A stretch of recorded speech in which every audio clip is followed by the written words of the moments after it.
Hello, my name is Sanya Gowda, and I created an infographic on Nike, the multinational athletic gear company.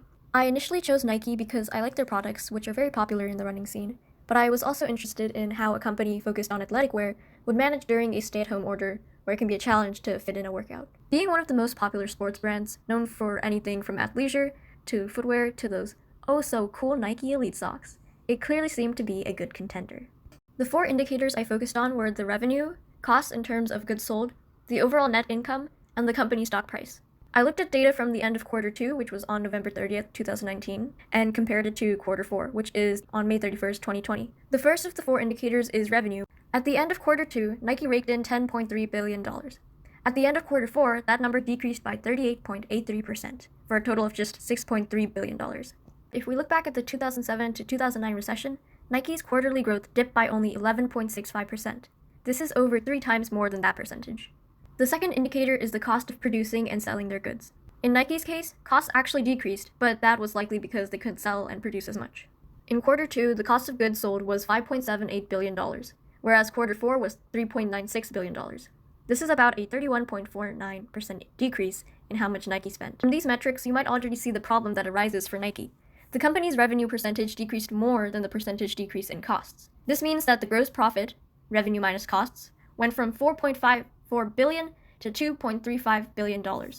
This already disheartening number becomes even worse when you take into account the operating expenses, which results in a net income of $1.12 billion in the second quarter and negative $790 million in the fourth. Last is the stock price, which has made a comeback since its crash in early March.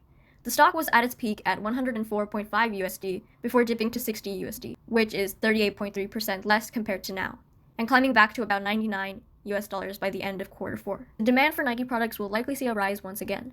This is good for Nike since that means an increase in revenue close to what it was before. Also, Nike will see an increase in sales as sports leagues reopen for the fall season. I expect the cost of goods sold to rise above what it was in quarter 2 since Nike has plans to sell more of its user-specific products. I also expected net income to increase as it cuts ties with smaller retailers, allowing for decreased operating expenses.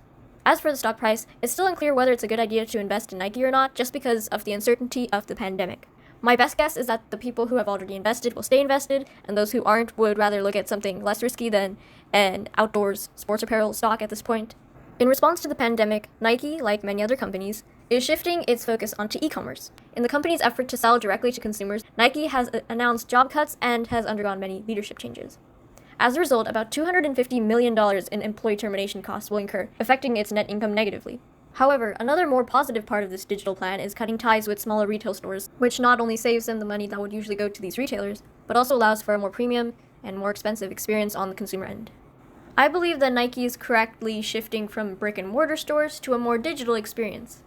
That said, just a few days ago on July 28th, Nike announced the opening of a 26,000 square foot digitally powered store in Paris.